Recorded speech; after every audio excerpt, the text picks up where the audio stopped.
Matrudevobhava.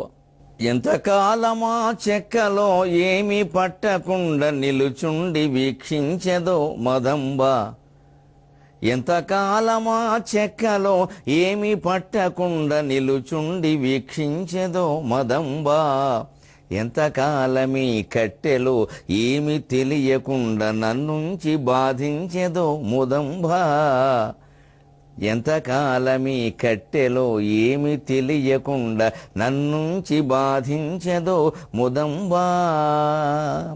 ABN Andhra Jyothi ప్రేక్షక మహాశయులందరికీ నవజీవన వేదం అనే కార్యక్రమంలో 960వ భాగానికి. కోట్లు ఉండి కూడా, ఆకాశహర్మ్యాలుండి కూడా, అవకాశాలన్నీ తమవే అయ్యుండి కూడా గుప్పెడు గుండెల్లో శాంతి లేదే చాలామందికి. మనకి శాంతి లేకపోవడం కాకుండా సమాజానికి కూడా శాంతి లేకుండా చేస్తున్నవే మనకున్న వాహనాల కారణంగా. ఇప్పుడు ఆ వాహనాల నుంచి వస్తున్న పొగ, దానివల్ల మొత్తం అందరికి కలుగుతున్న నష్టం గురించి చెబుతోంది సముద్రం. అయ్యా, అభివృద్ధి అంటే ప్రశ్నించావు కాబట్టి చెబుతున్నానయ్యా కవి. ఏదో ఉపాధి కల్పన అంటారు. ఉపాధి కల్పన కోసం పరిశ్రమ పెడితే అసలు ఈ పరిశ్రమ నుంచి ఉత్పత్తి అయ్యే వస్తువు వల్ల అయినా ప్రయోజనం ఉండాలి కదా. ఈ ఉపాధి కల్పించిన దానికంటే 10 రెట్లు వస్తువు వల్ల ప్రయోజనం ఉంటేనే కదా ఉపాధి కల్పన. ఉపాధి కోసమే ఉపాధి కల్పన. పని లేని వాడికి పని చెబుతున్నాం అనేది బాగానే ఉందండి. ఆ పని వల్ల ప్రయోజనం ఉండాలి కదా. మరి పని లేని వాడికి పని చెప్పడమే ప్రయోజనం అయితే వెనకేదో పాత జానపద కథ ఒకటి ఉంది. ఒకడేదో తపస్సు చేశాట. ఓ రాక్షసుడు కూడా ప్రత్యక్షమేట. అదేదో క్షుద్రదేవతారాధన అండి. ఏమిటా దాని ఫలితం అంటే ఆ రాక్షసుడు వీడు ఏ పని చెబితే అది చేస్తాడు. ఎంత భయంకరమైన పని అయినా సరే, ఎంత పెద్ద పని అయినా సరే. చాలా ఆనందమైంది వీడికి. వెంటనే నాకు ఇల్లు లేదు, ఒక ఇల్లు కట్టమన్నట్ట. 2 నిమిషాల్లో ఇల్లు తయారైపోయింది అక్కడ మేడ. ఇంకేం చేయమంటాం అన్నట్ట. ఎందుకంటే ఆ పని ఏమిటంటే వాడికి పని చెప్పకపోతే వాడు వీడి పని చూస్తాడు. వీడికి భలేమన్నావా మా నౌకర్లకి అనవసరంగా జీతాలు అవి నువ్వు భలేమన్నా. 2 నిమిషాల్లో ఇల్లుకి దాని నిండా సామాన్లు పెట్టవా, సోఫాలు కుర్చీలు అని అన్నట్టు. ఇంకో 5 నిమిషాలు అన్ని పెట్టాను వీళ్ళు కూర్చోమన్నట్టు. పని చెప్పమన్నట్టు. ప్రాణం తీసేస్తాడు. అయితే ఒకసారి కొంచెం కంగారు అయింది. ఇది ఉన్నట్టుండి ప్రతి పని అడిగితే అలాగని. తర్వాత ఆ ఇంటి ముందు దారి అది బాగుండలేదు, మంచి దారి ఉండాలన్నట్టు. ఇంకో 10 నిమిషాల్లో వచ్చేట దారి ఇలా వేసేసేట. రాక్షసుడు కదా దాన్ని అద్భుతాలు చేస్తాడు. చేసేసేట. మంచి 5 అడుగులు సిమెంట్ రోడ్డు వేసానయ్యా దొలమన్నట్టు. పని చెప్పమన్నట్టు. చచ్చాడు వీడు. పడికి 3-4 పనులు వేసరికి నాకు డబ్బులు లేవు, నవరత్నాలు అందులో ఉండాలంట. దానికేముంది అని చెప్పి ఒక అరగంటలోనూ నవరత్నాలు ఒక్కొక్కటి 100 రత్నాలు పట్టుకొచ్చాడు. మరకతం, మాణిక్యం, వజ్రం, వేడూరి అన్ని దాని నిండా ఉన్న వెళ్ళి మెంగమన్నట్టు. మిగితే పోతాడు. మళ్ళీ పని చెప్పమన్నట్టు. చివరికి ఇంకేం చేయాలో తెలియదు. మా పిల్లలకి సరైన బట్టలు లేవన్నాడు. మొత్తం బొమ్మన, చందన అన్ని బట్టలు ఉండేవని వీడి ఇంట్లో ఉండేలా చేశాడు. అయిపోయింది. మళ్ళీ పని చెప్పమన్నాడు. చంపేస్తున్నాడు వీడు. అరగంటకు ఒకసారికి వచ్చి పని చెప్పమని. ఏం చెప్పాలో తెలియట వీడికి. సమస్త ఐశ్వర్యాలు వచ్చేసే, అన్నీ వచ్చేసే. కనీసం అన్నం తినే అవకాశాలు నువ్వు అన్నం తినేలోగా నాకు పని చెప్పమంటున్నాడు. వాడు అన్నం తినేలోగా 4 పనులు చేస్తున్నాడు. చివరికి ఎలా వదిలించుకోవాలో తెలియలే. ఏదో పని చెప్పి అలా కూర్చొని చివరికి ఒక యోగి వస్తే ఆయన అడిగాడు చచ్చిపోతున్నానంటే అనవసరంగా ఓ పని చేయి, ఓ కుక్కని చూపించు వాడికి. ఆ తోకని ఇలా పట్టుకోమను. ఆ తోక వంకర పోవడానికి వీలేదని చెప్పు అన్నట్ట. అయ్యో బాబో, ఇదే ఉపాయం అనిపించింది. అంటే మళ్ళీ రాక్షసుడు రాగానే ఆ కుక్కను పట్టుకున్నాడు. దానికే 1 నిమిషంలో తెచ్చాడు. ఆ తోక సాగదీశాట. అది మళ్ళీ వంకర పోవడానికి వీల్లేదు. అంతవరకు నా దగ్గరికి రావద్దు, ఆ పని చేయమన్నట్ట. వాడు అది పట్టుకు కూర్చున్నట్టు. వాడు వదిలేడంటే వంకరట గాయం. అంతే. ఆ రాక్షసుడు తప్పించింది కుక్క ఉపయోగపడింది. ఇప్పుడు రాక్షసుడు గొప్ప, కుక్క గొప్ప. వీడు చేసిన మహా తపస్సు కంటే కుక్కే గొప్పది. ఎందుకంటే తపస్సు వల్ల వీడికి నష్టమైంది. ఏం కోరాలో తెలియక. కుక్క వల్ల మేలు జరిగింది. నువ్వు ఏ తపస్సు చేయని కుక్కైనా ఏం కదా. మన జీవితాలు ఇలాగా ఉంటాయి. ఎందుకు అంతంత చేసేది వేగంగా అన్ని పనులు చేసి తర్వాత ఏం చేస్తాం? వాడిని పిలిచామంటే ప్రయోజనం ఉండాలి కదా. అంటే పని లేని వాడికి పని చెప్పాలంటే కుక్కతో చూపించి వంకర తీయమనండి, సరిపోతుంది జీవితం అంతా. లేకపోతే సముద్రంలో తరంగాలు వస్తూ ఉంటాయి, ఆ తరంగాలు ఎలా అంటూ ఉండమనండి, సరిపోతుంది. లేవడు అక్కడి నుంచి. అలాంటి పనులైనా చెప్పుకోవచ్చు. కానీ ఉద్యోగం ఇచ్చి జీతం ఇచ్చి కూర్చోబడుతూ ప్రభుత్వ ఉద్యోగం పేరు మీద అక్కడ ఆయన నుంచి వచ్చే ప్రయోజనం, ఆయనకి ఇచ్చే జీతానికి 10 రెట్లు లేకపోతే జీతం ఎందుకు, ఉద్యోగం ఎందుకు? ఈ ఆలోచన మొత్తం అన్ని రకాల ప్రభుత్వ శాఖలలోనూ వస్తే అనవసరంగా ఊరికి పెంచకుండా ఉంటారు భారాన్ని. ఉత్పత్తి ప్రధానం కదా. పైగా ఇన్ని పరిశ్రమలు పెట్టింది, ఇంత పొగ భరించేది దేనికోసం? మానవుల ఆరోగ్యం బాగుండనప్పుడు, మానవులకి నిజమైనటువంటి మనశ్శాంతి కలగనప్పుడు, నిజమైన ఆనందం అనేది లేనప్పుడు, అంతిమంగా ఆత్మజ్ఞానం అనేది పొందనప్పుడు, తానెవరో తనకే తెలియనప్పుడు, ఎంతసేపు శారీరక భోగాలనే భోగమని భావిస్తున్నప్పుడు, ఇంత అజ్ఞానంలో మనం ఉన్నప్పుడు ఈ అభివృద్ధి అంతా దేనికి? అభివృద్ధి అంటే భౌతికమేనా, ఆధ్యాత్మికం కాదా? ఇప్పటికీ ఆధ్యాత్మిక అభివృద్ధిని అభివృద్ధిగా మనం భావించమండి. కానీ ఎంత గొప్ప తెలివైన వాళ్ళు అంటే సన్యాసులు, యోగులు ఎవరైనా కనపడగానే ఎవరి కాళ్ళమే పడి నమస్కారం చేస్తాం. మహానుభావులండి. అసలు అన్నం తినరండి. ఇది గొప్ప విషయం కింద. దాన్ని ఇంక అన్నం తినరండి, అది గొప్ప విషయం అండి. అలా మనం ఎందుకు పోనీ? ఆయన అన్నం తినడు, ఆయన ఏదో తింటున్నాడు, బాగానే. ఆయన అలా మనం ఎందుకు ఉండలేము? వారికి నమస్కారం చేస్తాం. పైగా ఎందుకు ఆ నమస్కారం? మాకు పిల్లలు పుట్టలేదండి, మాకు డబ్బు రాలేదండి, మాకు వ్యాపారంలో నష్టం వస్తున్నాయండి. ఆయన అన్నం కూడా మానేసి మహాయోగంలో ఆయన ఉంటే నీ వ్యాపారం నష్టం ఆయన నెత్తి మీద పెడతామేమిటి? అంటే చివరికి వీడు బాగుపడకపోగా ఆయన్ని కూడా భ్రష్టుని చేస్తున్నాడు. ఆయన చుట్టూ ఒకరు కోరితే కాదంటాడు, ఆయన రెండు కోరితే కాదంటాడు, మూడు నలుగురు వస్తూ ఉంటే ఆయన ఏమనుకుంటాడు? ఎవరికి ఏమి తీర్చకపోతే ఇంక మన దగ్గరికి ఎవరు రారు కదా అని తీర్చడం మొదలు పెడుతూ ఉంటాడు. ఆయన ఏవో ఉపాయాలు చెప్పి, పూజలు చేయించి, మంత్రాలు చెప్పి, అందులో ఒక 100 మందికి మంత్రం చెబితే ఇద్దరికి జరుగుతుంది. చాలుగా రెసిడెన్షియల్ కాలేజీ ర్యాంకులే, అనుమానం వెళ్ళా, ఇద్దరికి జరుగుతుంది. గుడ్డిగా చెప్పినా జరుగుతుంది. ఆ ఇద్దరిని బాగా చూపిస్తారు. ఇద్దరి చేత మైకులెట్టి, స్వామీజీ గారి దయవల్ల మేము అప్పటి నుంచి మాకు వ్యాపారంలో ఎందుకు ఎలా వచ్చిందో తెలియదండి, ₹1,00,000 వచ్చిందని వీడి ముందు మైక్ వచ్చింది, వీడు ₹1,00,000 రాలా, అబద్ధాలు చెబుతున్నాడు. 10 మందిలో వీడి విలువ పెరగడం ప్రధానం. ఇలా నలుగురు చేసి చెప్పించగానే ఇంక 400 మంది వస్తారు అక్కడికి. చివరికి కలియుగంలో మనకి వేదాంతాన్ని బోధించడం కోసం సన్యాసాశ్రమాలు ఏర్పడితే, సన్యాసాశ్రమాలకి మనం భోగభాగ్యాలు అందించి వాటిని చెడగొడుతున్నాం. అసలు ఏ సన్యాసి అయినా ఏ పీఠానికైనా డబ్బు అడుగుతున్నాడంటే వాడు సన్యాసి కాదు అని ముందు మన మనసులో నిర్ణయించుకుని వెళ్ళడం మానేయాలి. అడుగుతారు మరి అవి కూడా అభివృద్ధి అయ్యేదాన్ని సన్యాసి పీఠం అని అనరు, అభివృద్ధి అయ్యేదాన్ని సంసారం అంటారు. సన్యాసం అభివృద్ధిని కోరుకోకూడదు, ఏ రకంగానూ అభివృద్ధి అవసరం లేదు అక్కడ. సర్వసంగ పరిత్యాగమే సన్యాసం. అలా ఉండగలిగిన వాళ్ళే సన్యాసం తీసుకోవాలి.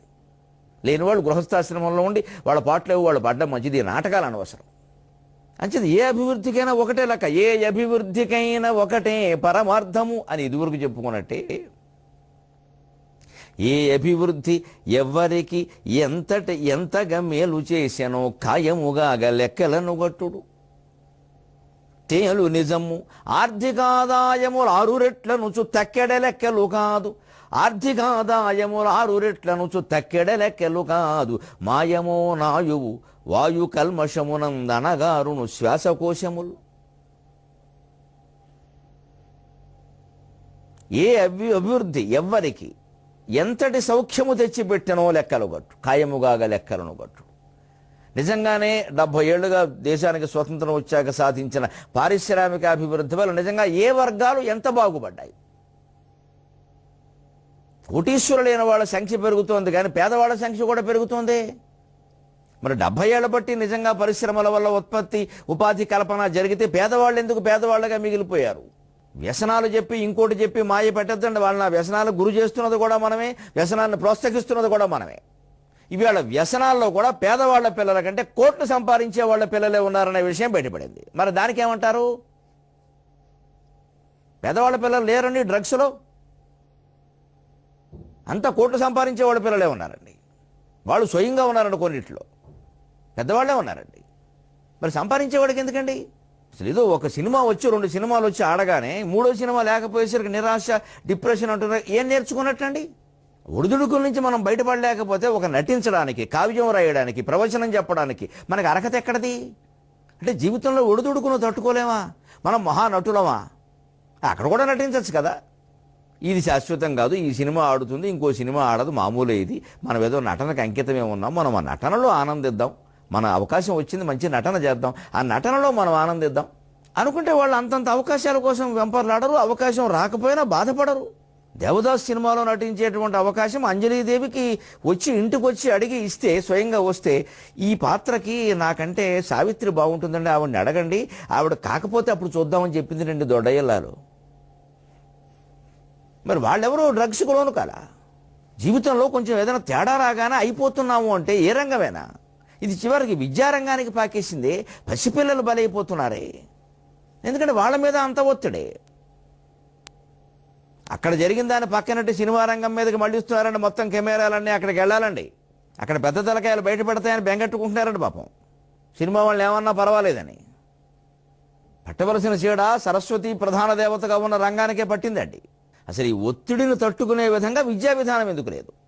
నిజమే, ఓ 20 ఏళ్ళు దాటాయి అనుకుందాం. పోనీ పిల్లలు ఇవాళ ఉన్న పరిస్థితుల్లో తల్లిదండ్రుల పెంపకంలో కూడా ఉన్నారనడానికి లేదండి. తల్లిదండ్రుల మాట వింటారు, తల్లిదండ్రులదే తప్పు, పెంపకం లోపం అనేటువంటి వ్యాఖ్యానాలు కూడా సరైనవి కావండి. ఎందుకంటే ఈవేళ పిల్లలు పెరుగుతున్న సామాజిక మాధ్యమాల కారణంగా, సినిమాల కారణంగా, టీవీ సీరియల్స్ కారణంగా, వాళ్ళ స్నేహితుల పరిస్థితుల కారణంగా బొడ్డోడు అనవాడు మాట వింటలేదు ఈవేళ. అలాగని ఏం చేయమంటారు, తల్లో తండ్రో గట్టిగా కొట్టారనుకో, అది నేరమే, దాని మీద చర్చే టీవీలో. మరి కొట్టకుండా తిట్టకుండా ఎవరైనా ఎలా అదుపులో పెట్టాలి? దానికి శాస్త్రం చెప్పింది స్పష్టంగా పరిష్కారం. నేనే నా ప్రవచనాల్లో ఎన్నోసారి చెప్పా, పరిస్థితి ముదిరింది కాబట్టి మళ్ళీ చెబుతున్నా. ప్రాచీన శాస్త్రం ఎప్పుడో చెప్పింది పరిష్కారం. దైవవత్ 5 వర్షేషు 10 వర్షేషు దాసవత్ ప్రాప్తేతు 16 వర్షే పుత్రం మిత్రవదాచరేత్. 5 ఏళ్ల వరకు పిల్లల్ని దేవుళ్ళ చూడాలి, అన్ని సపర్యలు మనమే చెయ్యాలి. అతని పట్ల జాగ్రత్తలు తీసుకోవడం అంటే అతను ఏదో ఇబ్బంది పెట్టడం కాదు, అతని పట్ల భద్రత, బాధ్యత వహించాలి. వాడు కాలక్షేపానికి ఏమీ పని లేక అమ్మ అని ఏడిచినా సరే అమ్మ వెళ్లాల్సిందే అక్కడికి. ఒక్కో పిల్లాడు ఉంటాడు, ఏమీ పని ఉండదు, ఏడుస్తాడు. ఎందుకంటే అమ్మ వచ్చి అక్కడ కూర్చోవాలి వాడికి, అంతే, వెళ్ళడమే. వాడిని అడగద్దు అక్కడ. నీకేదో బొమ్మలు ఇచ్చాను ఆడుకోవచ్చు కదా అంటే వాడికి బొమ్మ అక్కర్లేదు, అమ్మ కావాలి. ఆధ్యాత్మికంగా చాలా అన్వయం ఉంది దానికి. బొమ్మ అక్కర్లేదు, అమ్మ కావాలంటే వెళ్ళాలమ్మ. 5 ఏళ్ల వరకు అంతే, పోనీ 6 అంతే. తర్వాత 10 వర్షేషు దాసవత్. కనీసం 2-3 ఏళ్ల పిల్లలు ఉన్నవాళ్ళు దయచేసి జాగ్రత్త పడండి అమ్మా, నా పిల్లలు లాంటి వాడు, ఆ తల్లిదండ్రులే నా పిల్లలు లాంటి వాడు. నా కొడుకు పెళ్ళైతే నాకు మనవాడు ఆ వయసు వాడు ఉండేవాడు కదా. అంటే నేను వాళ్ళ దృష్టిలో పెట్టుకు చెబుతున్నాను. 10 వర్షేషు దాసవత్. ఆ తర్వాత 10 ఏళ్ళు అంటే 6 నుంచి 16 ఏళ్ళు వయసు దాటే వరకు సేవకుల్లా చూడాలి. ఇవాళ అలా చూస్తున్నారా? మహారాజులో చూస్తున్నారు. వాడు ఏది అడిగితే అది ఇచ్చేస్తున్నారు. ఇది కొనుక్కుందుకు అవసరమైన డబ్బు మన దగ్గర లేదురా అని చెప్పలేకపోతున్నారు. నువ్వు పిల్లల కోసం కాకపోతే ఇంకెందుకు? కూడా అడిగింది ఏం అడిగాడు? ఏమన్నా స్వర్గం అడిగాడు? స్వర్గం అడిగితే వేరే విషయాలమ్మా అవన్నీ. నేను స్వర్గానికి మనం బాధ్యత వహించగల వాడిపోతాడు. ఫోన్ అడిగాడు 50,000. 50,000 ఫోన్ ఎందుకండి? 5,000 ఫోన్ సరిపోదు. దానికోసం అప్పులు, అందులో అడ్డమైన విషయాలు చూడటం. మరి ఎవరికో ఫోన్ కొట్టాడంటే కొట్టడా? ఆన్లైన్లో దొరికాయంటే దొరకవా? సో 9వ తరగతి పిల్లడికి అవకాశం ఎలా వచ్చింది? అంటే 9-10 తరగతుల పిల్లలు అంటే సరిగ్గా 9+4 13 లేదా 14. వాళ్ళని సేవకుల్లా చూడాలి కదండి. మహారాజులు ఎలా చూస్తున్నారు? మన గారాపం. అంతేకాదు మనమేవో రకరకాల వ్యవహారాల్లో మునిగిపోయి ఉన్న, ఉద్యోగాలు, వ్యాపారాలు, సొంత వ్యవహారాలు. అవి వాళ్ళకి ఎక్కడ దొరుకుతాయో, వాళ్ళు ఎక్కడ ఎదురు చూపుతారో, వాళ్ళు అడుగుతారేమో అని వాడు నోరు మీయడం కోసం లంచం ఇచ్చినట్టే ఇచ్చేయడం. వాడు అడిగింది వాడికి ఇచ్చేస్తే మన జోలికి రాడు కదా. వాడు హాయిగా తీసుకున్నాడు, మననే మోసం చేశాడు. లేదా 9వ తరగతి అమ్మాయి సినిమాల్లోనూ టీవీ సీరియల్స్ నటించడానికి బొంబాయి వెళ్ళిపోవడం ఏంటంటే ఎవరికి చెప్పకుండా స్కూల్ నుంచి. పోలీసులు చాలా బాధ్యత కలిగిన వాళ్ళండి. బొంబాయి నుంచి ఇక్కడ వరకు కూడా ఎంత జాగ్రత్తగా అనేక రకాల పరిశోధనలు చేసి, పరిశీలన చేసి అమ్మాయిని తీసుకొచ్చి అప్పగించారండి. ఈ దండం పెట్టాలి ఈ దేశంలో రక్షక భట వ్యవస్థకి. కానిస్టేబుల్ నుంచి డీజీపీ వరకు నేను నమస్కారం చేస్తున్నాను. చాలా బాధ్యత. వాడు దలుచుకోకపోతే ఏమయ్యేదండి? అమ్మాయి స్వేచ్ఛలు విపరీత స్వేచ్ఛలు.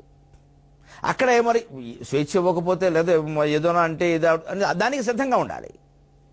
నువ్వు ఏం చేసినా, నన్నేం చేసినా, నువ్వేం చేసుకున్నా నేను అన్నదానికే నేను కట్టుబడి ఉంటా, నాకు పిల్లల్ని ఎలా పెంచాలో తెలుసు అని చెప్పాలి స్పష్టంగా. నేను ఇది ఇస్తాను, ఇది ఇవ్వను, నువ్వు చేయగలిగిన చేసుకో, నువ్వు పెందలాడబోతుంది, గొడవ లేదు. అబ్బాయి ఈ తెగింపు లేదు, మీదకి మనమే తప్పులు చేస్తున్నాం. మన భోగాలు మనకున్నాయి, మన వ్యాపకాలు మనకున్నాయి, అవి వాళ్ళు అడగకుండా వాళ్ళు అడిగిందల్లా వాళ్ళకి ఇచ్చేస్తున్నాం. సరిగ్గా శాస్త్రం ప్రకారం కనుక ఉండగలిగితే, ఆధునిక సమాజానికి తగినట్టుగా కొంచెం మార్పులు చేసుకోగలిగితే ఎంత హాయిగా ఉంటామండి. అలాగే 16 పోనీ ఇప్పటి పరిస్థితిని బట్టి 18 దాటే. పుత్రం మిత్రవదాచరేత్. కొడుకైనా సరే స్నేహితుల్లో చూడమన్నారంటే చెప్పవలసిన సలహా చెప్పి వినలేదు, నాయనా నీ బతుకు, రేపు నువ్వు ఏదన్నా అయ్యావనుకో పోలీస్ స్టేషన్కి నేను రానమ్మా, మొహమాటం వెళ్ళా, మీరు చేసుకోండి అని చెప్పేస్తాను.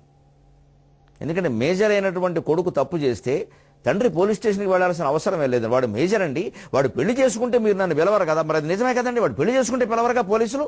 వయసులో ఉన్నవాడు వారు ఇష్టం వచ్చిన పెళ్లి చేసుకున్నారని పోలీసులే పెళ్లిళ్ళు చేస్తారుగా, పురోహితుల్ని పిలిపించి. అంచేతన మంచిది ఈ పెళ్లి కూడా మీరే చేయండి. వాడు డ్రగ్స్ తీసుకున్నట్ట, 22 ఏళ్ళు నా కొడుకు డ్రగ్స్ అలవాటు పడ్డట్ట, వాడికి ఏ శిక్ష వేస్తారో మీరు వేయండి, నేను కల్పించుకోను అని తల్లిదండ్రి చెప్పగలిగితే 3 నిమిషాల్లో వాడు బతుకు తేలిపోతుంది, వాడి సంగతి వాడు చూసుకుంటాడు, వీడు సుఖంగా ఉంటాడు. ఉండలేరుగా అబ్బాయి అలా ఊరుకుంటామా, అని చెప్పి మళ్ళీ దాన్ని దాచిపెట్టి అది చేసి ఇది చేసి మా వాడు కాదని వాడి వల్ల చెడిపోయాడని ఈ ఫోన్ వాడిది కాదని కెల్విన్కి వీడికి ఏమీ సంబంధం లేదని మా వాడికి కాగుణంతమే రాదు ఇంగ్లీష్లో కే అనే అక్షరమే తెలియదని 100 మాటలు మాట్లాడారు ఇక్కడ. ఇవన్నీ అబద్ధాలు కాదా? పుత్రం మిత్రవదాశ్రయేత్ అన్న దానికి శాస్త్రం విరుద్ధంగా మనం ప్రవర్తించట్లేదా? ఓ మిత్రుడు ఉంటాడండి మనకి, వాడు ఇలాగే మత్తు మందులకు లోనయ్యాడు అనుకుందాం, చెప్పు చూస్తాం వినకపోతే మనం బయటికి రావాలి. లేకపోతే వాడితో పాటు మనం కూర్చున్నాం అనుకోండి, పోలీసులు మనం కూడా బయటకెళ్తారు. నువ్వు ఇక్కడ కూర్చున్నావు నీకు పని ఏమిటంటారు. ఇప్పుడు ఎక్కడికైనా వెళ్ళి పూరి తిన్నామని చెప్పడానికి కూడా భయంగా ఉంది. ఇప్పుడు పట్టుకెడతారు. ఇందుకు ఏం సంబంధం ఏంటంటే ఎందుకు అన్నామంటాడు. అంటే వాడిని వదిలేస్తామా లేదా? కొడుకైనా కూతురైనా అంతే అని చెప్పింది శాస్త్రం. మనం అలా చూడలేకపోతున్నాం. వాడికి 27 ఏళ్ళు వచ్చినా సరే వాడి పెళ్లి గురించి, వాడి పిల్లల గురించి, వాడి ఉద్యోగం గురించి తల్లిదండ్రులకే చింత. ఇంకా సెటిల్మెంట్ అనేది లేదండి తల్లిదండ్రుల జీవితాలకి. ఈ ఎక్కడ పెంచుకోవడాన్ని ఎలా చెప్పిందో చూడండి శాస్త్రం, తెంచుకోవడాన్ని ఎలా చెప్పిందో చూడండి. 5 ఏళ్ల వరకు పెంచుకోమని చెప్పింది. తర్వాత 10 ఏళ్ల పాటు తెంచుకునేందుకు ఏర్పాట్లు చేసుకో, మమకారం తెంచుకో, కఠినంగా ఉండు, ఖచ్చితంగా ఉండు అని చెప్పింది. తర్వాత వీలైతే తెంచుకో. ఈ పరిష్కారం ఇప్పటికి పనిచేస్తుంది. ఒక్కడే విషయం, మన మనస్సే ఆధ్యాత్మికంగా చెప్పుకున్నట్టే. పూజలో ఎలాగైతే మనస్సు ముఖ్యమో జీవితంలో అన్నింటిలోనూ మనస్సే ముఖ్యమండి. శరీరం ఎలా ముఖ్యం అవుతుంది? శరీరం ఉంటుందా? ఈ శరీరం నిద్రపోతే మన కల వస్తుంటే మనం కలలో ఉన్నామా శరీరంలో ఉన్నామా ఆలోచించండి. మనం ఉన్నది మనస్సు ఎక్కడుంటే అక్కడ ఉన్నామండి, మన శరీరం ఎక్కడుంటే అక్కడ లేవండి. అంటే శరీరం మనం ఎలా అవుతాం? శరీరానికి జరిగినవన్నీ మనకి జరిగినట్టు ఎలా అవుతాయి? కాస్త నొప్పి తెలుస్తుంది అంతే. ఈ వేదాంతాన్ని జీవితానికి అన్వయించుకోవడం చాలా ముఖ్యమండి. ఈ అన్వయించుకోవడం లేకపోయేసరికి ఏమవుతుంది? పిల్లలు చెడిపోతుంటే బాగుపడడానికి ఏదైనా వ్రతం, పూజ, జాతకం ఎవరు తగులుతారు, 10 మంది తగులుతారు. అంకెలు మార్చు, అక్షరాలు మార్చు, తిరుపతి వెళ్ళు, మొక్కుకో, అమర్నాథ్ యాత్ర చేయి, ముందు వీడు పోతాడు అక్కడి నుంచి. దానివల్ల ఏదో గొప్ప ఫలితం ఉంటుంది అంతే. ఇంకా మనకేదో ఎప్పుడైతే మన మనస్సు బలహీనపడిందో, మన బలహీనతను ప్రపంచంలో ప్రతి బలవంతుడు వినియోగించుకుంటాడు. ఏ అభివృద్ధి ఎవ్వరికి ఎంతటి సౌఖ్యము తెచ్చిపెట్టెనో ఖాయముగా లెక్కలను గట్టుడు. ఆర్థికంగా సంపాదించారంటున్నారండి. ఆర్థికాదాయములు 6 రెట్లు అనుచు తక్కెడే లెక్కలు కాదు. తక్కెట్లో లెక్కలు చెప్పొద్దయ్యా. మాకు నెలకింత ఆదాయం వచ్చింది, ఏడాదికింత ఆదాయం వచ్చింది అన్నాం. అలాగే ప్రభుత్వం వారు జీడిపి ఏవో పేర్లు చెప్పడం, మనకి జీడీ ఏమిటో పి ఏమిటో ఇప్పటికి ఆ నిర్వచనం నాకు తెలియదు సరిగ్గా. జీడిపి పెరిగింది ఏమిటా పెరగడం? జీడిపి చస్తుంటే జనం ఇక్కడ దరిద్రంతో జీడిపి పెరిగింది.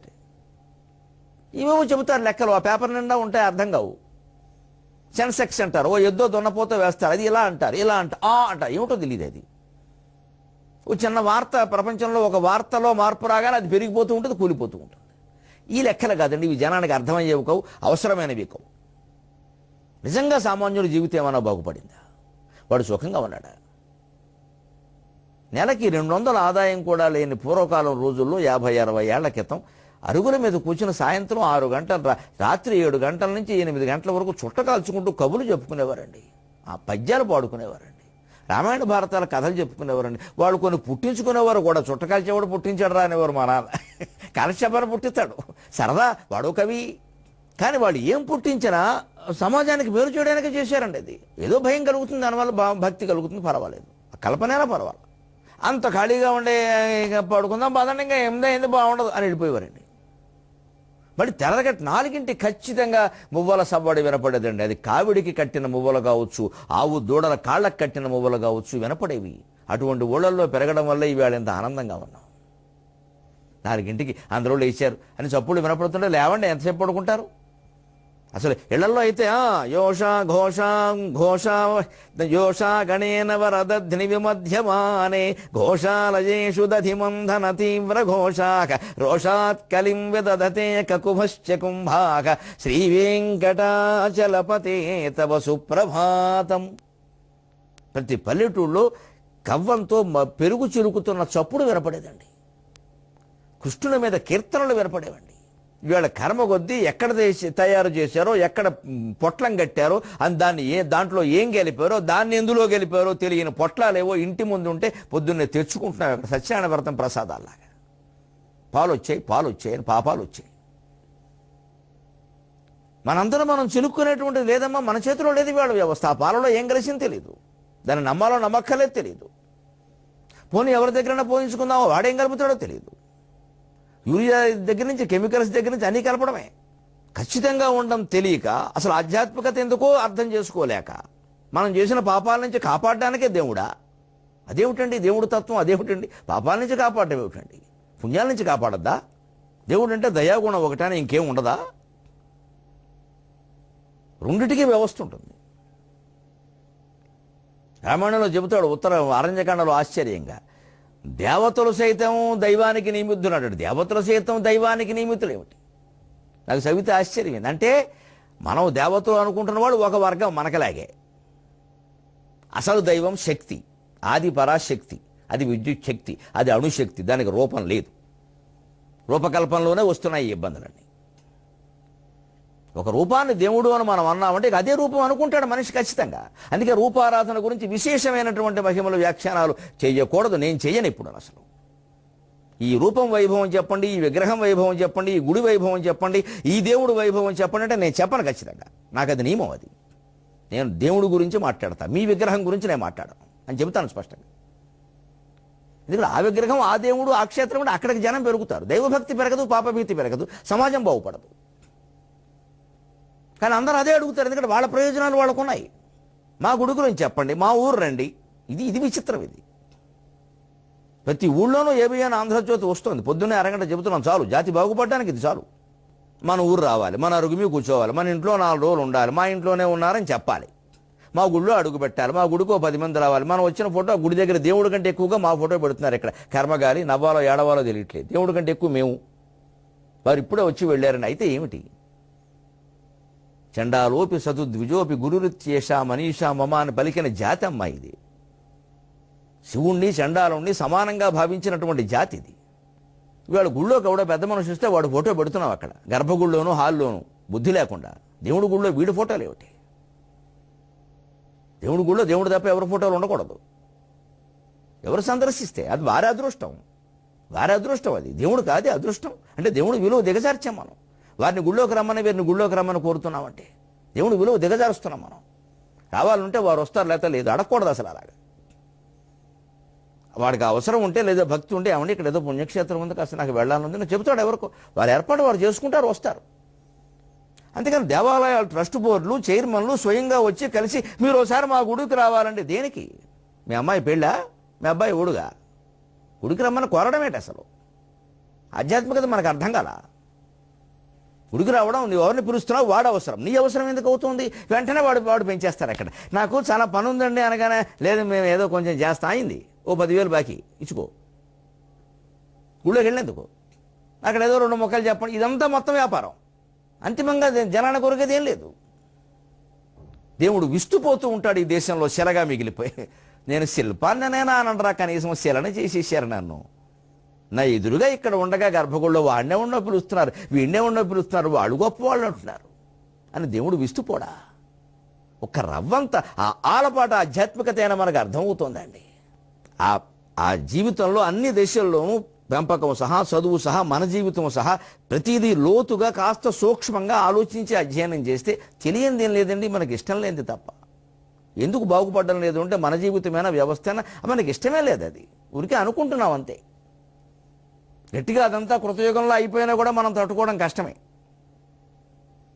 ఆ ధోరణి నుంచి ముందు మన మనస్సునే బయటకు లాక్కురావాలి. అందుకే అభివృద్ధి అంటే ఏమిటా అభివృద్ధి? సంతృష్టి ఉన్న చోట అభివృద్ధి ఉన్నట్టు లెక్క. సంతృప్తి ఉందా మనస్సులో? లేదు.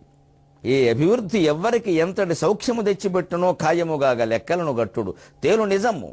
ఆర్థికాదాయములు 6 రెట్లను తక్కెడ లెక్కలు కాదు. కుటుంబానికైనా ఇంతే, దేశానికైనా ఇంతే. దేశానికి జీడిపి అనడం, సెన్సెక్స్ అనడం, ఎద్దు అనడం, దున్నపోతుండడం, దాని కొమ్ములు చూపించడం, ఏదో అయిందనడం, ఇదంతా వేరే. ఇవో మాయ లెక్కలు. అలాగే వ్యక్తి జీవితంలో కూడా అంటే వాళ్ళు బాగున్నారని అంటే చాలామంది చెబుతారండి విచిత్రంగా. మామూలుగా బాగున్నారండి, సకంగా ఉన్నారని చెప్పరండి. వాళ్ళకేమండి అడ్డంగా సంపాదించేస్తున్నారు. ఇదేమి బాగుండవండి. ఇది ముందు వంకర మాటలకి ముగింపు పలకాలి మనం. బాగుండమంటే డబ్బు సంపాదించడం కాదు, బాగుండమంటే లోకంలో పేరు ఉండడం కాదు, బాగుండమంటే దంపతులు వాళ్ళ పిల్లలు మనశ్శాంతిగా ఆనందంగా ఉండడం, బాగుండడం అంటే ఉన్న స్థితి నుంచి ఉన్నత స్థితికి వెళ్ళడం కాదు, బాగుండడం అంటే ఉన్న స్థితిలోనే ఆనందంగా ఉండడం. సెలవు.